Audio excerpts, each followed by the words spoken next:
Creepiest, scariest thing you've seen but no one believes you. I used to have a buddy that lived in the same neighborhood, a few streets over. One night we were having a couple of beers in his backyard while playing cards. I had some things to do the next morning, so just before 10 I said my goodbyes and shoved off. It was a short walk, maybe 15 minutes door to door, so I never drove. Anyway, it was a nice night. Uneventful trip. But when I got home, my roommate was coming out the front door, coffee in hand, and dressed for work. He gave me a funny look and said he thought I was asleep since my truck was in the driveway.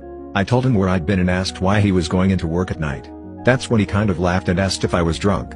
We stared at each other for a minute and then he told me it was just after 5 in the morning and he was going in just like he usually did. In my entire life, I'd never felt more confused than I did in that moment. I could tell he was dead serious, but I knew I had just left my friend's house. I checked my phone and sure enough, 5 something in the AM. My roommate left for work. I paced circles in the living room for a bit, then called the friend whose house I'd just left. He groggily answered and confirmed I'd left at 10 the previous evening. I have no idea what happened during those 7 hours of my life, and it gives me chills to think about it all these years later. I wasn't drunk, I wasn't tired, no one could have slipped anything in either of the 2 Coors Lights I'd had, no known medical conditions that would have caused me to black out. And nothing has happened like it since. I just don't know what happened to that time.